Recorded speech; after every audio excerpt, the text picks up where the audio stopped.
that Okay, so we're recording this. So you guys will get this at the end. But between tennis and golf, there's a lot of scholarships that go untouched between all levels. And Division three, of course, don't offer scholarships. So it's really at Division one and two level. And so what the NCAA is doing is trying to get more information out there for sports that aren't your revenue sports so that way they can have more student athletes that can play and compete as well as attend college at the next level. So my goal today is just to give you guys more information, more clarity, answer any questions that you may have, even if you're about to go out there and on the recruiting journey, even if you're about to get scholarships, I would love to answer any questions that you have and then kind of tell you what your next action steps can be or what it will look like. So for NCAA eligibility one, as we know, there's different divisions, but we're just specifically going to talk about division one and two because that's where your scholarships opportunities will be. So we have something at the division one and two level where it's a core GPA. I talk to kids and I talk to families all the time and I ask them, what is your GPA? Of course, they're giving me the 4.0s, the 3.9s, the 3.2. But honestly, that's not what we're looking for at the NCAA and at our NCAA division schools for Division One and Two. What we're looking at is core courses that your high school has approved or gotten approved from the NCAA. So that's going to be completely different from what your transcript looks like and what we're going to accept at the division one and two level. So I've seen so many student athletes that give me their transcript and say, you know what, Shaq, I'm good. I got this 3.9 GPA, this 4.0. And then I look at what the core courses are, and they're below the academic requirements. And it's because they're taking classes that might be easier. They're taking classes that aren't approved from the NCAA, and that's what get a lot of student athletes in trouble academically. So if you're someone, which is great because we have eighth graders, we have ninth graders, seventh graders, Craig said, I'm early. You're never too early. So great for you. Kudos to you for coming in. Jarius, I'm hoping I'm saying that correct. This is so amazing to see people at such an early stage of their high school readiness because that means that you're going to be super prepared when it's time for you to get those scholarship offers, which by the way, you can get verbals at 10th grade. So it's great that you all are here early, but you're really not. So what we also have at the Division One is something called the 10-7 rule. So the 10-7 rule is that your student athlete have to have met 10 of the core courses that the NCAA has approved by your seventh semester. So why I say you guys are perfect in timing is because your seventh semester is really your first semester of your senior year, of your 12th grade year. So if you're someone that's just getting this information and your student athlete is a senior, and they don't know about the 10-7 rule and their desire is to play at the Division One rule, then that's going to be a problem because that's something that can deem them ineligible from the NCAA because they haven't met those core courses and that eligibility rule for their academics. In addition, they have to have 16 core courses completed. So I'm gonna show you a year by year map that you can that I'll give you, but I'm gonna break it down a little bit more so you can understand what this language really looks like from a different way. And there have something your amateurism. So at Division One and Two, we're looking at your academics. We don't even look at skill set. That's something that a coach will look in when a coach comes to us for the compliance side. They say, hey, Shaq, we're looking for Susie. She plays tennis, and this is what we need. And so they give me all the information. I'm not looking again at the film. I'm not looking at all the highlights. I'm only looking at their amateurism and their academics. That's what's going to show and let me know if that student athlete is eligible to play and gain scholarships at that university. So that's how important eligibility is when it comes to scholarships and scholarships opportunities. So for amateurism, when you have signed, let's back up. Who has applied and gotten an NCAA number from the NCAA Eligibility Center? Thumbs up if yes, thumbs down if no. And it's okay. This is a safe free zone space. We're not a judgment free. We don't judge here.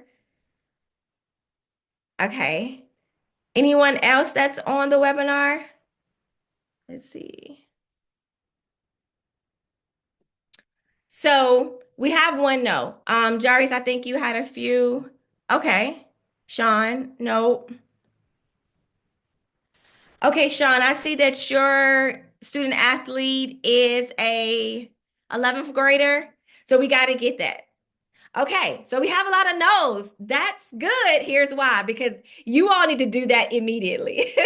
So if even if your student is a ninth grader or eighth grader going to the ninth grade, you need to have an NCAA eligibility number, and it's the ID number. That number is their social security number throughout the entire time that they're at a Division One school, Division Two, and now even Division Three is required to have that. So they when they go from school to school, and I've seen it. I've seen kids go through 4 and 5 schools. I look for that number. That number is going to track everything from their high school years up until the time that they reach us when they transfer or when they come to us initially. So we're going to give you that information. Lisa, if you can give them the link for the eligibility center, I think it's ncaaeligibilitycenter.com. If not, guys, I think it's on the next few slides that I have on the form. That is going to be so crucial to you, especially if you have a 10th grader or 11th grader, because we need that number in order to even offer you an official visit. So when you get to your official visits, we have to have that number in order to put it into the system. So that's how important the NCAA ID number is. And it's okay if you don't have it. By the end of the night, you will have it. And I'm going to tell you the different accounts that you need to have. So for Division Two, it's not as cumbersome as Division One. It's again, you have to have your core GPA, which, by the way, for Division One is a 2.3. For Division Two is a 2.2. And it's the same thing. We look at only your core GPA. We don't look at what's on the transcript. Now, what I want to say though is when you do apply to the university, we do look at that. But in terms of eligibility, in terms of getting your student athlete eligible, we look at the NCAA core GPA. So that is the difference of the two. We also at Division Two have to have 16 approved core courses from the NCAA. And then the academic as well as the amateurism certification is what we're looking at. So the amateurism certification is going to be important, especially for a sport like tennis, because what they're looking for is to see if your student athlete hasn't gotten paid to play, making sure that they're doing what they need and that they're not considered an amateur and getting paid to do so many different things or getting money in terms of clothing. Now, an NIL is going to be something totally different. That's not what's considered for your amateurism. But when you do and apply for the NCAA Eligibility Center, you will get a checklist, and then that checklist, that amateurism is going to be one of the things that you have to complete. If it's not completed by the time that you enter Division One or Two, then you can also be deemed ineligible for things like that. So making sure that you kind of stay ahead of the ballpark by getting that number and going through the checklist as soon as you can will really help you when it comes to ensuring that you're not considered ineligible. Because once you're considered ineligible, especially at Division One, you won't be able to get scholarship and you won't be able to compete. And that's the name of the game, is making sure that you can be able to do both. Are there Kat, any can I questions? interrupt you? Sorry, can I interrupt you Absolutely. 1 second? I just want to say that tennis is kind of weird with amateurism, and there's been a recent ruling in tennis about amateurism and accepting prize money. So these rules change constantly, and that's why once you've registered with the Eligibility Center, you'll have access to the latest information and the latest rules around eligibility that include accepting prize money at tournaments. So make sure you get registered and stay on top of that. Absolutely. And that's why I'm glad that we're talking to this communication, to this community in particular, because of those things. And it's pretty common, but it's also easy to slip up when it comes to amateurism. So making sure that you guys have that in addition to once you sign up. Should my seventh grade daughter get registered now? I will wait until you're an eighth grader. Once she's an eighth grader, you can go ahead and register and you can get a profile only account. And you don't have to pay for a profile only account, but you'll generate an NCAA ID number. Also, guys, if you've registered one time, don't register two, three, four times. I've seen that so many times where we have a kid that we can't find because they give me one number, but then they have three or four numbers attached to their name and we can't find it. It makes the NCAA eligibility center a lot difficult because you have to merge all those things and it really is a long process, especially around the August timeframe when they're coming to the college. So once you register one time, you get one number, and that's their number through the entire time that they're in high school as well as college. So moving right along, and this is the profile account. These are the information for the eligibility center. So you have three options. There's going to be the free profile page account, which I just talked about, Jari. So if that's, I apologize if I'm pronouncing your name incorrectly, but that's the account that you can get your Okay. daughter at the It's, eighth grade. So how do you it's pronounce it? yeah, I Sorry, was gonna tell you, it happens all the time. It's Jarvis. Think of a peanut butter jar and S. So just Jarnett. Jarvis. It happens all the time. It's all good. Okay, sorry about that. I It's get it okay. as well, so I get it. Um, and so you just have to have the free profile account. So if you are a ninth grader, if you're an eighth grader, go ahead and get the free profile page account. That's option one. That's free. Now, once you're getting to 10th grade or your ninth grade, I would say second semester going into your 10th grade year, go ahead and get, and you can change that and your number will switch over. And that's when you can pay for option three, which is your academic and amateurism certification account. So that's the account that we look at when you're going on your official visits, that we look at when it's time for us to give you scholarships, that we look at when you're entering into college. So the option three is the best thing to do by the time you're in your 10th grade year. Here's why, because we can offer you scholarships at that time. And then also going into your second semester of your 10th grade year, we can start doing official visits. You can also do unofficials as well, your 10th grade year. So just be mindful of those things. And all that is going to be in an eligibility center. It can be convoluting with information. So this is why this webinar is really good. So that way, hopefully you're writing notes and you can get all this information now. And that way, when you do get into the account, into the center, you can see that it's something that is familiar to you. So Can that's I what that. interrupt one more time? Sorry. Mhm. I want to just say with tennis, because kids and families are traveling to tournaments all over the place, it's never too early to start visiting college campuses. So if you are at a tournament, there are likely multiple college campuses within 20 minutes of where your kid's playing. It's a great idea to start just driving on the campus. Go look at the tennis facility. You don't have to reach out to the coach or set up a like formal visit. You can just go on campus and go see what the facilities look like, kind of get a feel for the vibe of the campus. Let your child start to understand the differences between these different campuses, because all of that's going to help you as they're starting to make decisions later in their high school years. Absolutely. Yep. So we're going to talk more about that too. That's also in the presentation. We're going to deep dive into that as well. Let's see. So when we're talking about academic readiness, there is a ninth through 12th grade year by year plan. That's going to be on the next slide, and that's going to be information that we're going to send to you as well. So no worries, everything that we're talking about, you'll have.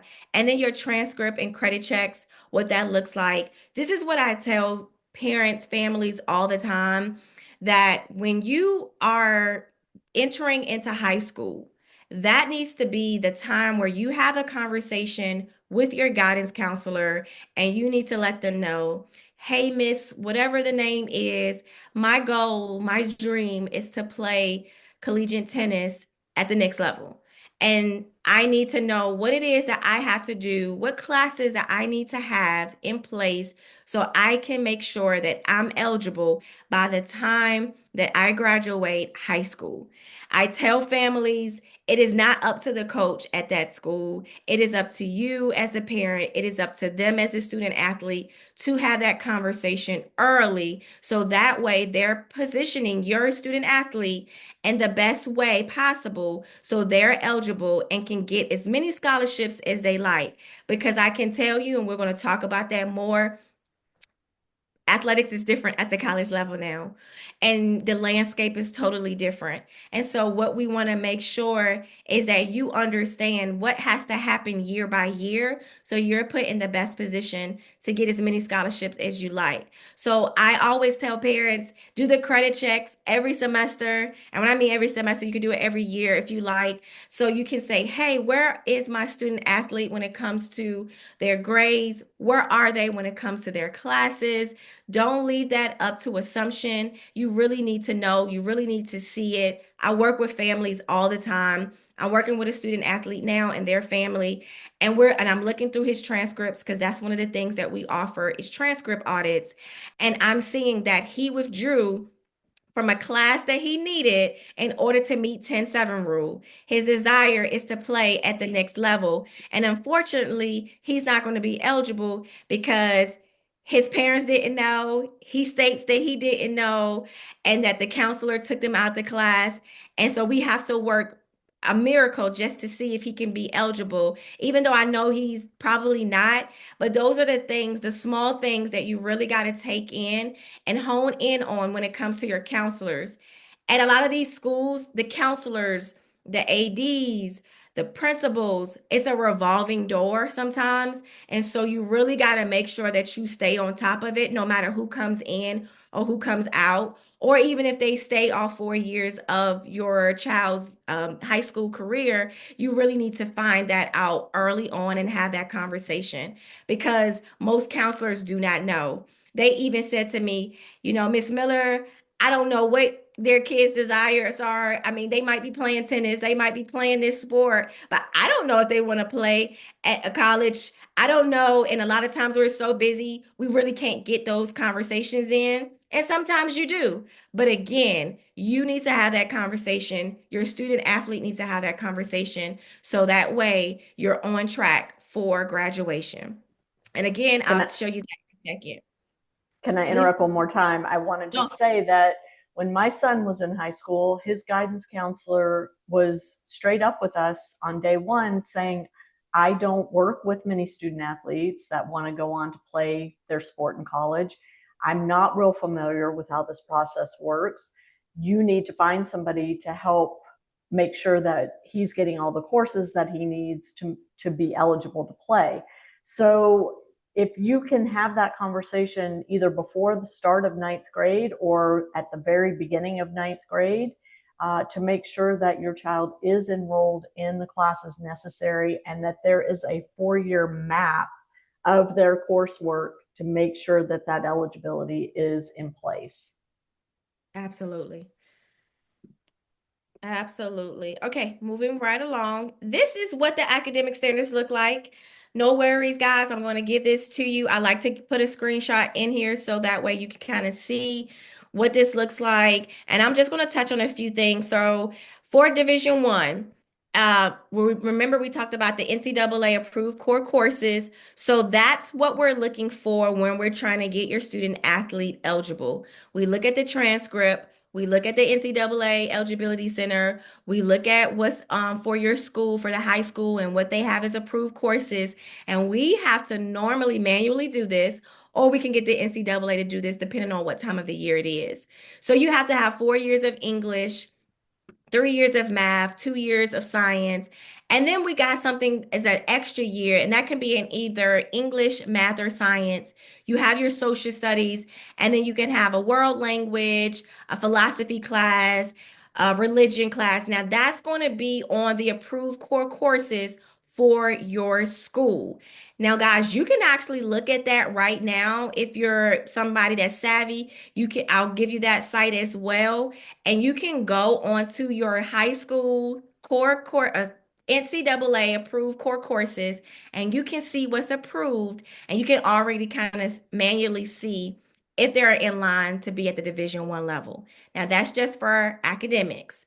Remember, they also have something called the 10-7 rule, and that's what they talk about in option three. And not option three, but in section three is complete 10 of your 16 NCAA core courses, including seven, and that has to be in English, math, or science before the start of your seventh semester. And that's the infamous 10-7 rule.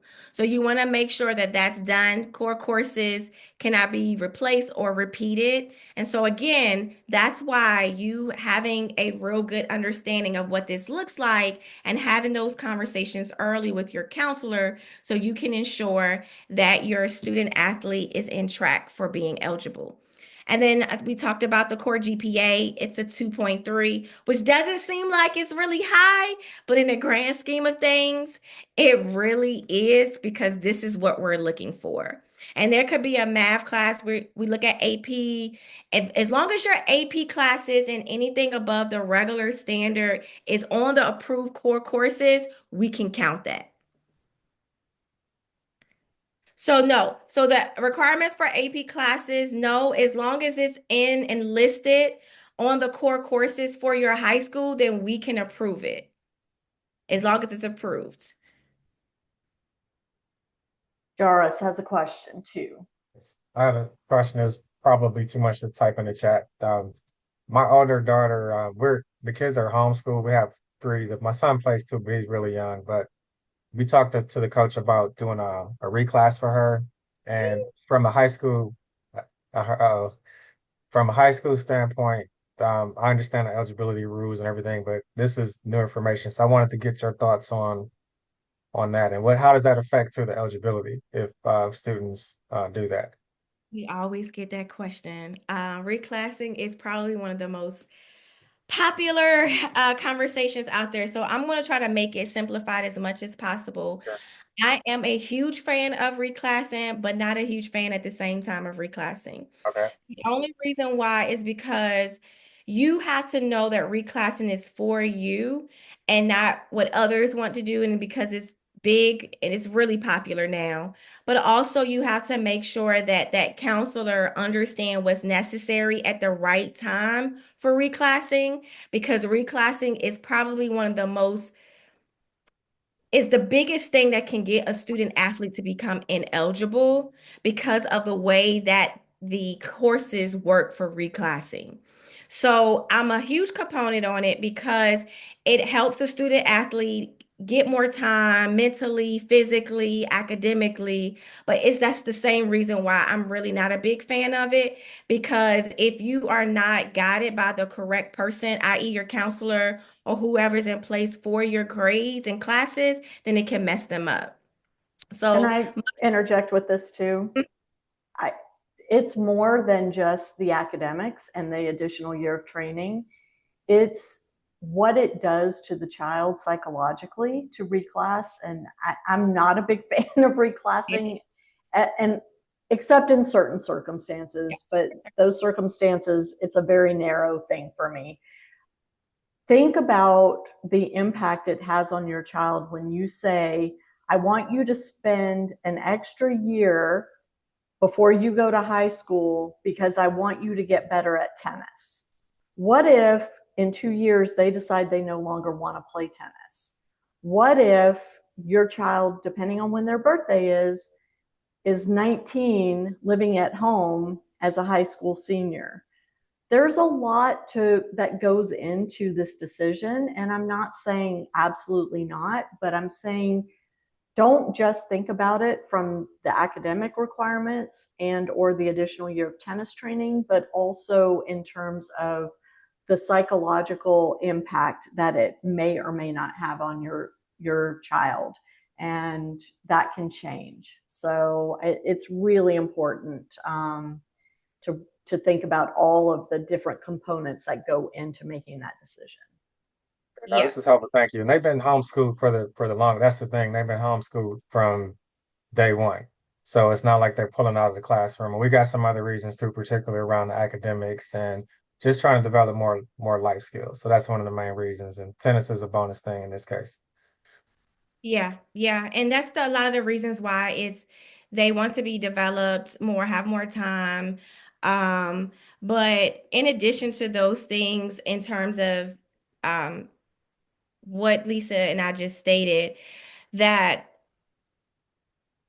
it's there are times and cases where a student probably needs to reclass, but when I tell families, being able to, most of the time when I talk to families, it's normally the skill set that they're trying to develop and not everything else.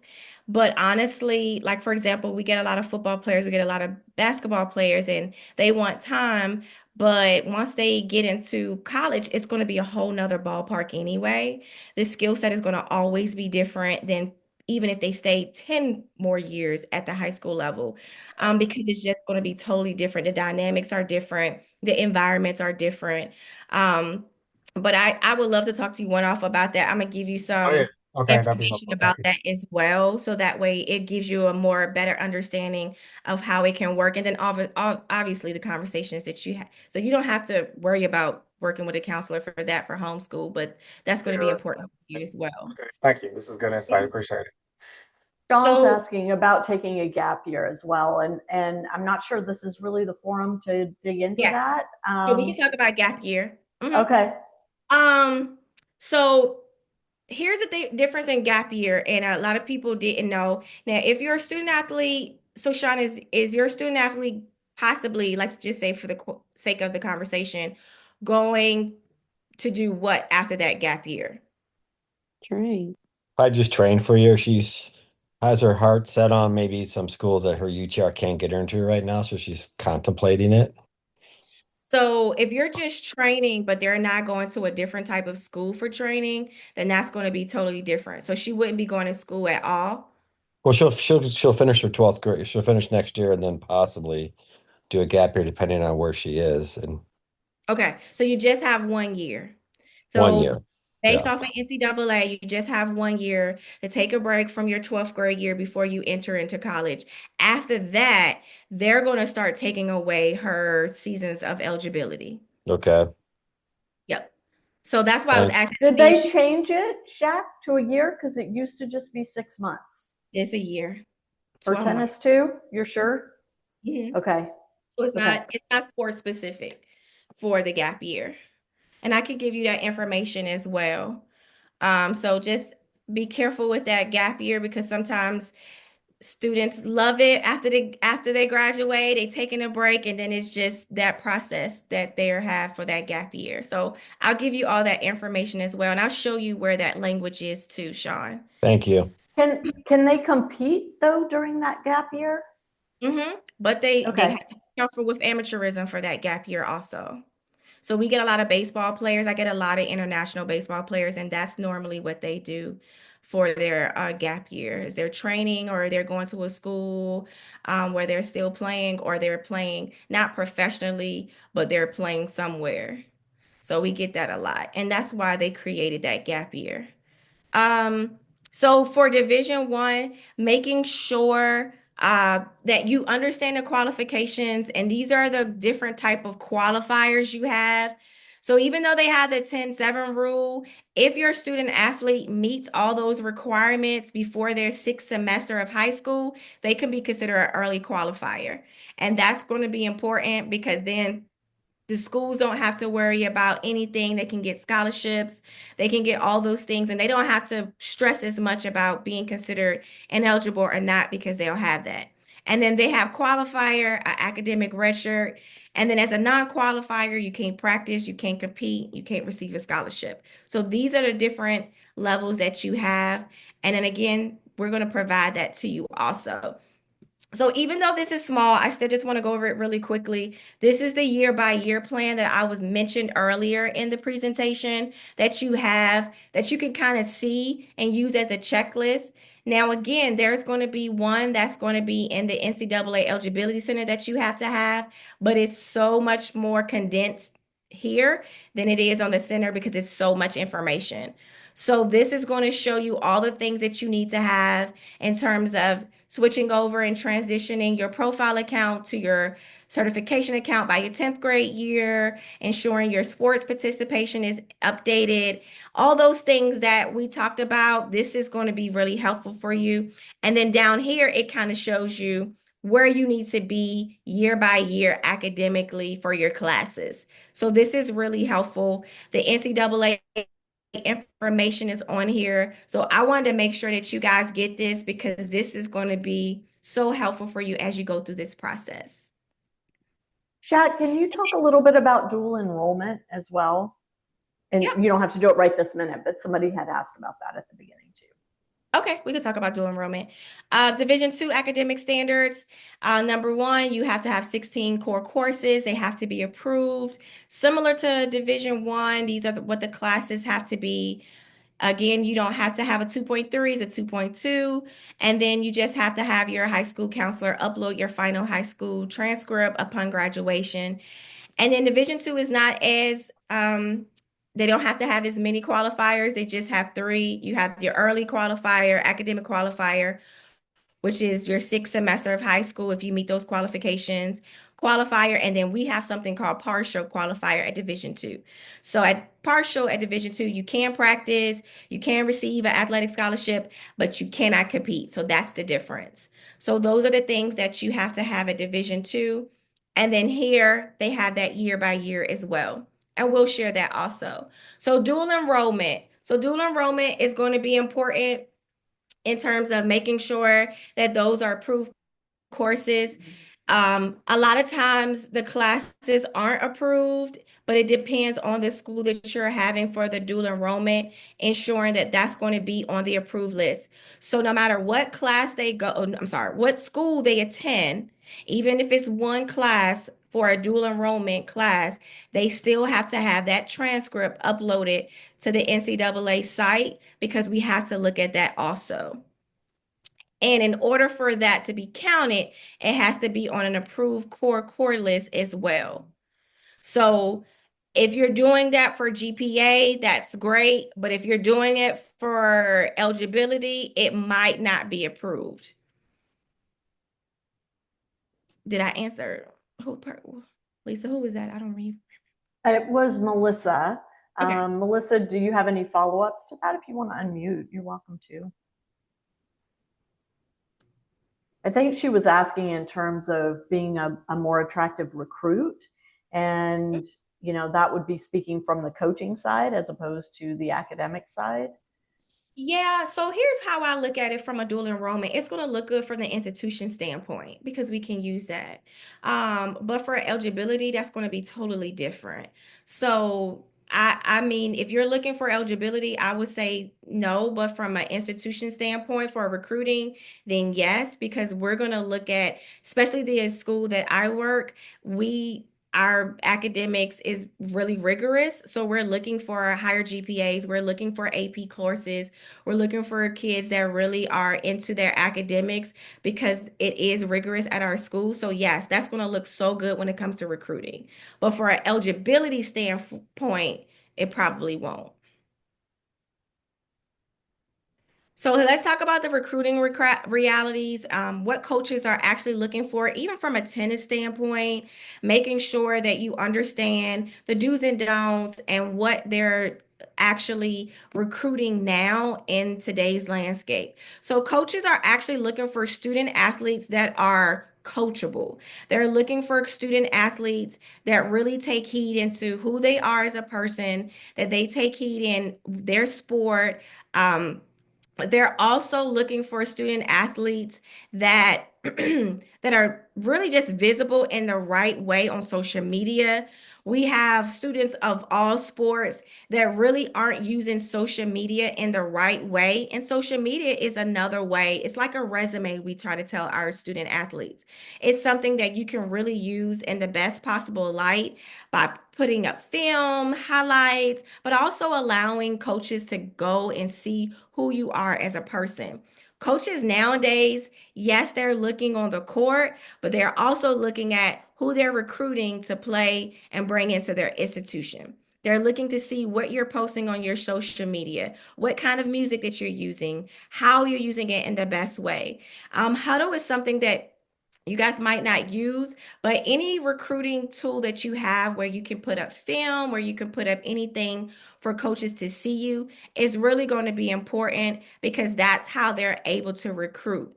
And then also emails, ensuring that your student athlete are talking to a coach in a professional manner, that they're using the right salutations, that they're using the right name.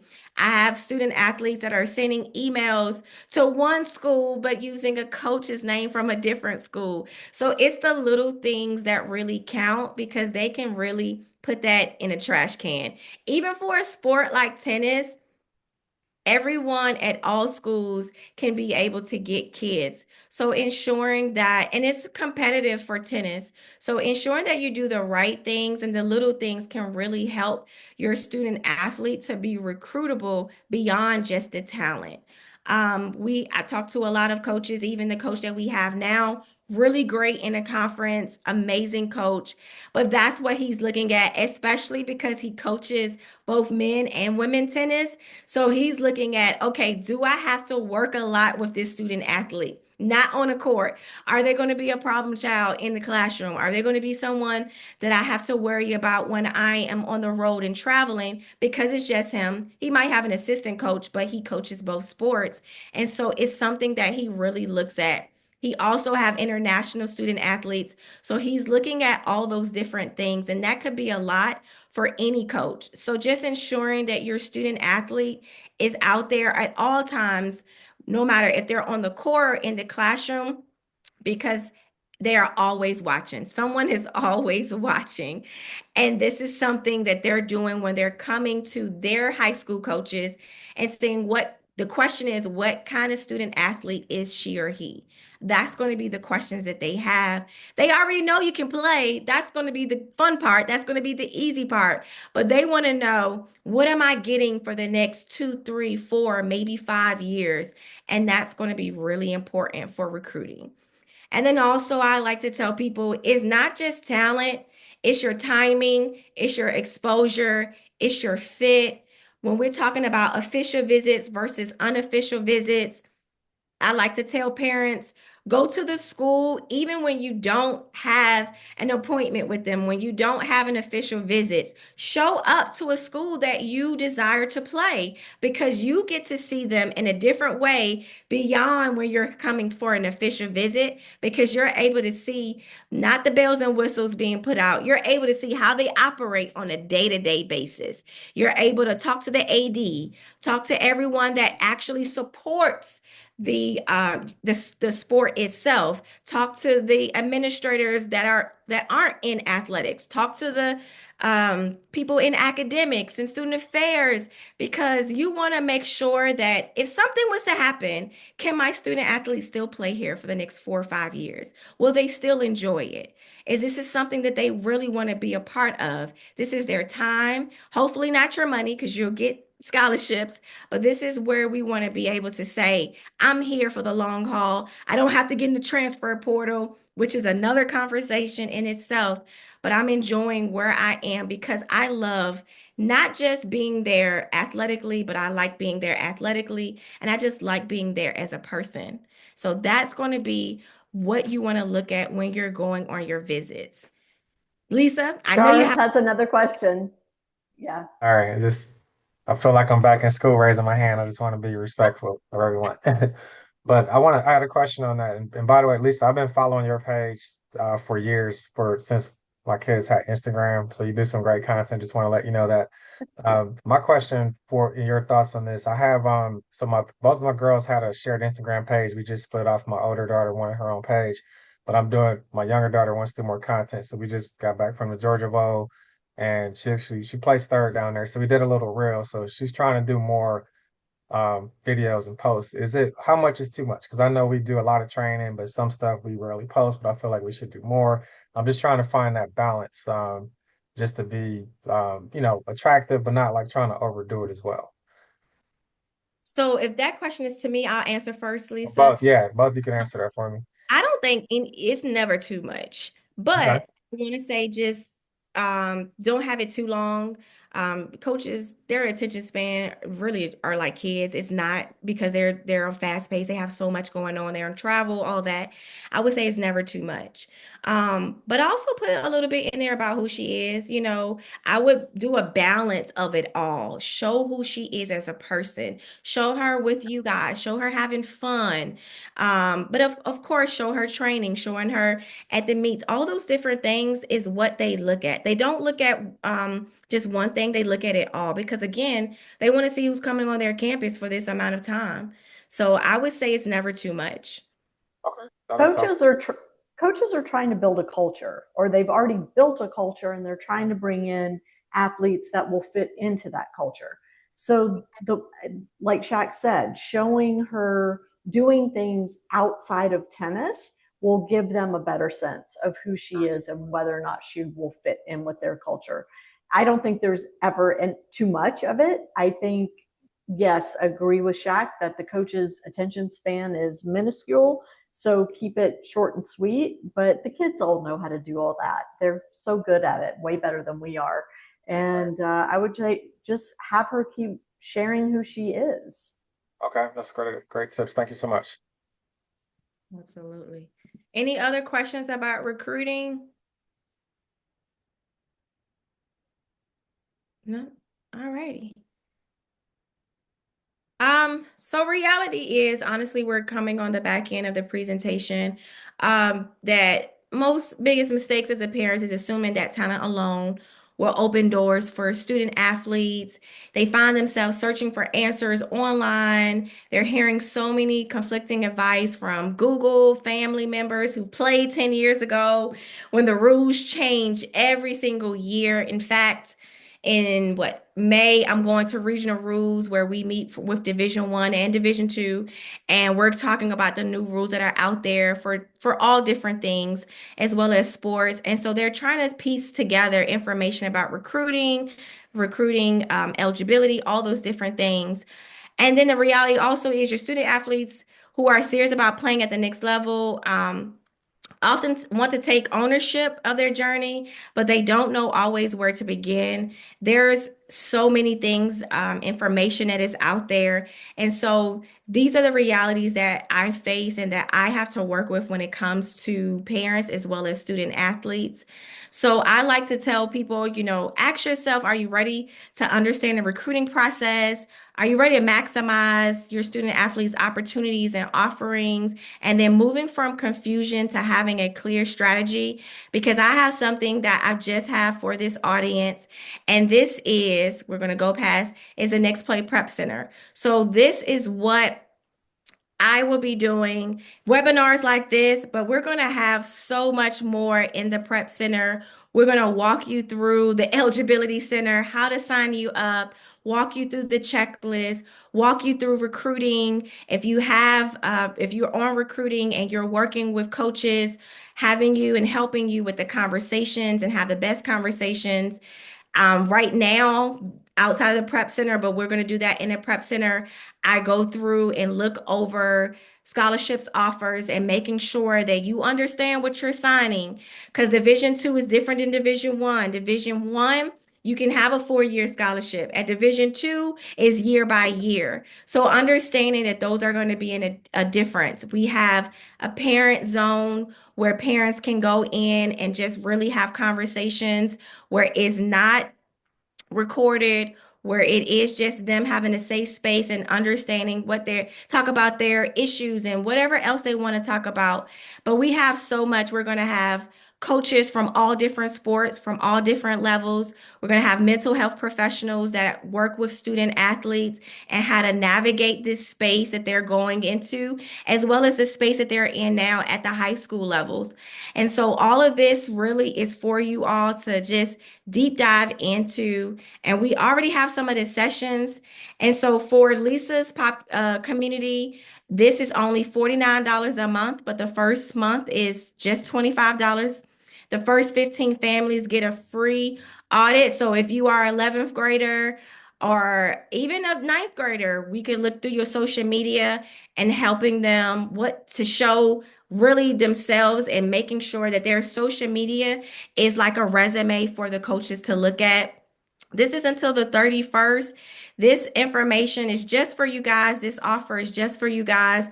But honestly, we wanted to make sure that we help you and then we help you at a really small rate because we understand that there is so much cost to everything else. But this is going to be a community where all different sports are going to be. So if it's a tennis community, they can have that and just talk about things tennis related.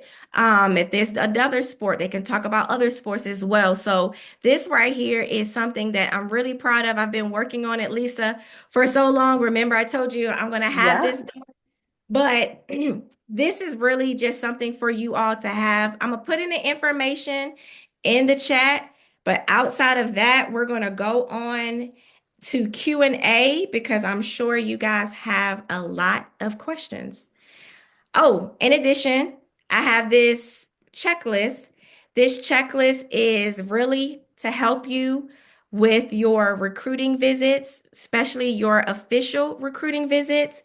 You all may be on your phone, so no worries. We'll send all of this. You're going to get an email with all of this information.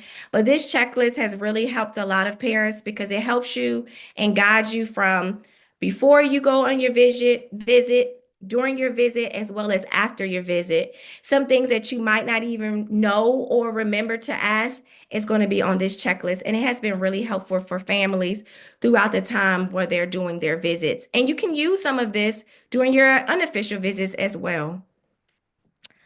Melissa has a question. Melissa, if you want to unmute. Sure. Yeah. Thank you both so much for this. This is really helpful. I have a sophomore in high school who plays tennis, and she's doing all the right things. Like we've got, she goes to ICL, so they have their own advisors who specialize in that.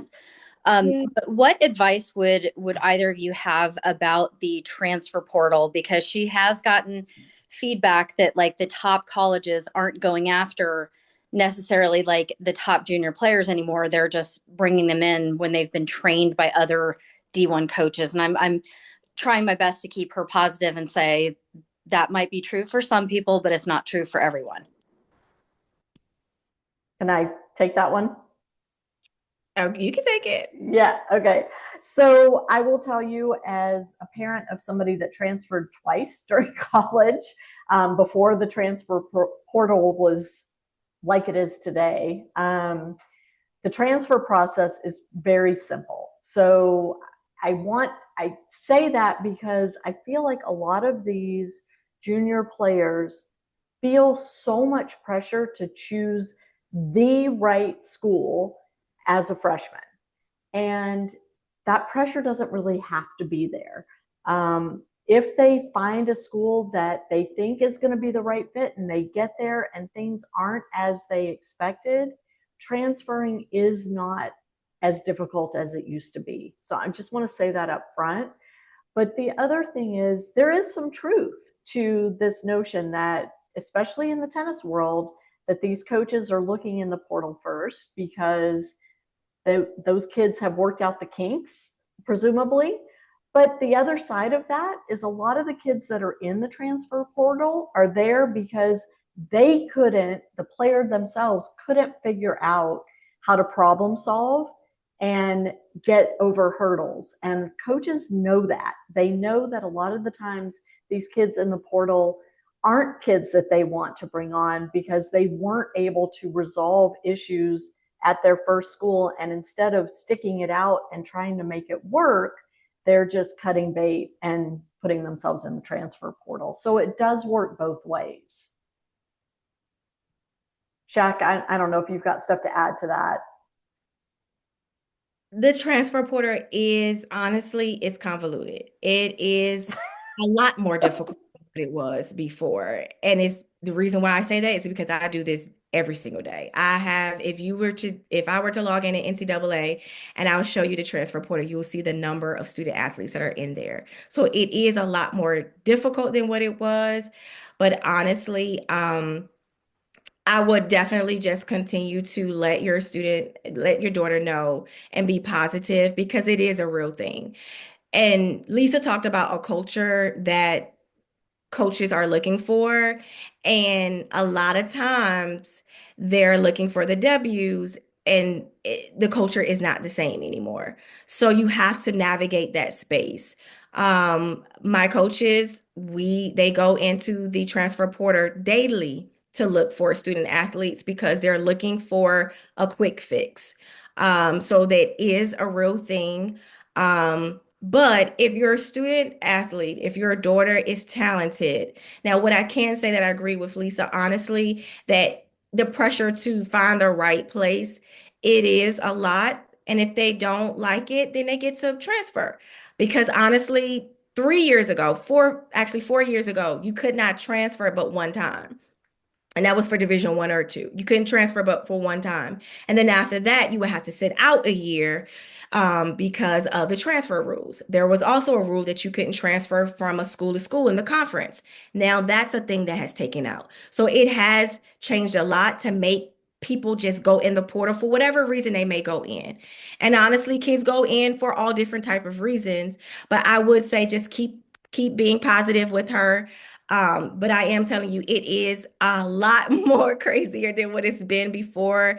Um, but if she has film, what I try to tell student athletes, try to get as much film and content as they can when they are getting into the portals, because that's what we look for as well. The GPA, making sure they keep the GPA up so that way they can transfer and be eligible as soon as they go to the next institution. But it is a real thing about the portal. And that's why so many coaches especially at the higher Power Four, Power Five schools, are trying to take away because it's really a thing. So just being positive and understanding, what that looks like kind of helps them a lot more. But if she doesn't like it, she can go into the portal, she can transfer. But if she keeps everything up and academically strong, great student athlete, then the chances are high for her to go somewhere else if that was the case. But also, if she is a desirable recruit, then she's going to be attractive to coaches coming in as a freshman. So I think a key to this whole recruiting thing, especially in tennis, because they're small rosters, these schools don't have a lot of roster spots available year to year, is casting a wide net. Don't limit yourself to just a small handful of schools that you're looking at. You need to cast a wide net, look at schools across different divisions, look at some that are urban, some that are more, traditional college campuses, and keep an open mind, because you may learn something about a school that wasn't even on your radar that winds up being your perfect fit. Yeah, So, I agree, Lisa. And that's what I tell students all the time, casting a wider net. We have kids that we work with that only have 5 schools on their list, and we try to give them the reality of that. And most of them are way beyond their athletic ability. So we like to tell people, like you said, Lisa, casting a wider net. So that way, I mean, they do recruit high schoolers, especially for tennis. They do recruit them because they want to develop them, but they still go into the portal. So it's a mix and balance of the two. It depends on the institution. So what I would like to tell you, Melissa, is when you're out there recruiting, I mean, you're on the recruiting journey with your daughter, ask those questions. That's okay to ask. Like, hey, what is it? What does it look like for you going and getting student athletes from the portal and see what their responses are? There's no questions that I feel like you can't answer because that's the school that you want to be at and play. Then that's a question that's really something important to you. Then I would ask that question. any others? Anybody else? Feel free to just unmute and ask. We're a small group now. No? All right. Well, we should wrap this up then. Shaq, thank you so much for taking time to share your knowledge and your experience with all of us. And for Absolutely. all of you in attendance, you will be getting the presentation, all of the information. We'll send you the link to the recording. Sorry, I forgot to start it at the very beginning. That was on me, but we got the meat. So it's all here. If you have any questions or want further information or want to work with Shat, her contact info will be in the email that you'll receive. If you want to set up a consult with me, you can do that through parentingaces.com. I'm always available to meet with you guys as well. So thanks for sharing your time with us, and hope we've answered all your questions. Yeah, and make sure that if there are any other questions, follow us and you can shoot me a DM. I am open. I don't like to gatekeep. I want everyone to win, and I want to see you guys on someone's court so that way you're playing. But thank you so much for this opportunity, Lisa, and I hope this was really great information for you all. Thank you. This was amazing. Thank you so much, both of you. Thank you. Awesome. Yep. Thank you. And good luck finishing your doctorate program too. That's really exciting. Woo, thank you. I'm about to do schoolwork right now. So That's thank you all. Have a good night. Bye-bye.